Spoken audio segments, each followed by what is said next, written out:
οργανώσουμε εμείς ως Περιφερειακή Ενότητα Εύβοιας μαζί με το Εργατικό Κέντρο, με το Σωματείο Πανεπιστημιακή Κινητοποίηση, να καλέσουμε δηλαδή και όλους τους φορείς του νομού σε μια συζήτηση άμεσα δηλαδή τις επόμενες μέρες, να κάνουμε όλοι μαζί μια συνολική διαμαρτυρία. Σαν Εύβοια δηλαδή, μια συνολική διαμαρτυρία. Από εκεί και πέρα να συνεργαστούμε πάλι εδώ με το Εργατικό Κέντρο και το Σωματείο κλπ. Για να δούμε τι μπορούμε να κάνουμε. Δηλαδή θέλουμε να κάνουμε τα πάντα, αλλά πρέπει να είναι και γνωστό ότι η δυνατότητα που το υπερφέρει δεν μπορεί να λύσει το πρόβλημα από μόνη τη.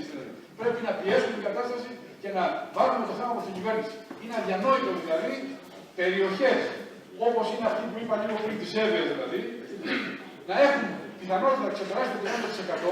Πώς θα γίνει δηλαδή? Μιλάμε όλος ο πληθυσμός. Δηλαδή, όλος ο πληθυσμός έχει επηρεαστεί. Δεν πρέπει να υπάρχει δηλαδή οικογένεια που να μην έχει ανέργους. Λοιπόν, αυτή είναι η άποψή μου και να συμφωνήσουμε δηλαδή όλοι μαζί και οι φορείς του νομού εννοώ να κάνουμε ό,τι είναι δυνατόν.